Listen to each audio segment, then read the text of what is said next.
स्वामी विवेकानंद ने एक बार कहा था कि अपने जीवन का एक लक्ष्य निर्धारित करो, अपने पूरे शरीर को उसे एक लक्ष्य से भर दो और हर दूसरे विचार को अपनी जिंदगी से निकाल दो।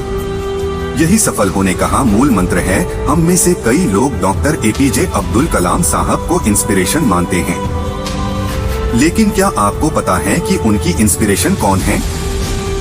स्वामी विवेकानंद। और सिर्फ यही नहीं बल्कि निकोला टेस्ला, सुभाष चंद्र बोस, लाल बहादुर शास्त्री और भी कई सारे से लीजेंड्स हैं जिनकी इंस्पिरेशन स्वामी विवेकानंद है। आज हम स्वामी जी के जीवन की 3 कहानियों डिस्कस करेंगे और जीवन की बहुत बड़ी सीख इन तीनों कहानियों में। पहली कहानी, एक बार स्वामी जी को नदी पार करना था और वो नदी के पास में खड़े थे। तभी एक साधु ने आकर उनसे पूछा, क्या आप भी स्वामी विवेकानंद हो? स्वामी जी ने जवाब दिया कि जी हाँ, मैं ही स्वामी विवेकानंद हूँ। तभी साधु ने पूछा कि स्वामी जी आप यहाँ पर क्या कर रहे हो? स्वामी जी ने कहा कि मुझे नदी पार करना है और मैं नाव का इंतजार कर रहा हूँ। तभी साधु ने कहा कि तुम इतने बड़े इंसान हो, कई सारे लोग तुम्हें अपनी प्रेरणा का स्रोत मानते हैं और तुम एक नदी पार नहीं कर सकते।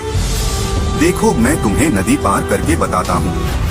तभी उस साधु ने पानी पर चल करके उस नदी को पार किया और फिर से पानी पर चल करके स्वामी जी के पास लौट कर आए और बोले कि देखो मेरे पास इतनी शक्तियाँ, मेरे पास इतना टैलेंट है, मेरे पास इतना ज्ञान है, उसके बावजूद भी मुझे कोई नहीं जानता और तुम्हारे पास कोई ज्ञान नहीं, कोई शक्तियाँ नहीं, उसके बावजूद भी तुम्हें सब जानते हैं।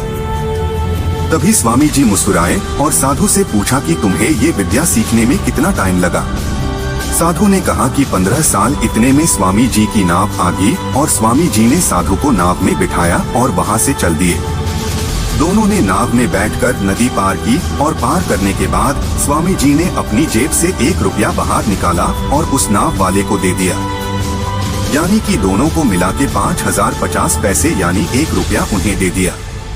तभी स्वामी जी ने साधु से कहा कि जो काम तुम 50 पैसे में कर सकते थे उसके लिए तुमने अपने जिंदगी के 15 साल बर्बाद कर दिए, और अगर यही 15 साल तुम समाज की भलाई में लगाते तो आज तुम्हें भी पूरी दुनिया जानती, और मैंने यही किया इसलिए मुझे पूरी दुनिया जानती है और तुम्हें कोई नहीं जानता।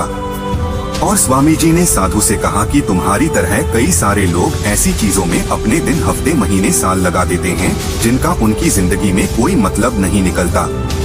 इसीलिए अपने टाइम को ऐसी जगह पर लगाओ जहां पर उसका एक्चुअल में कोई सेंस निकले, क्योंकि टाइम से बढ़कर इस दुनिया में कोई भी इम्पोर्टेंट चीज नहीं है।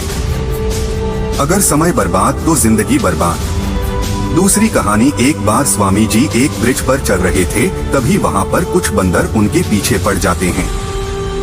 कोई बंदरों पर लपक रहा, कोई उनका प्रसाद छीनने की कोशिश कर रहा और स्वामी जी उन बंदरों से पीछे छुड़ाने के लिए वहां से भागने लगे।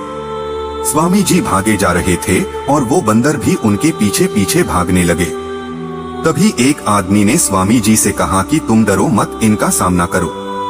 तुम जितना ज्यादा इनसे डरोगे ये तुम उतना ही ज्यादा डराएंगे। तभी स्वामी जी पीछे मुड़ते हैं और आंखें निकालकर उन बंदरों पर जोर से चीखते हैं और तभी सारे बंदर वहां से धूम दबाकर भाग जाते हैं और उन्हीं बंदरों की तरह होते हैं।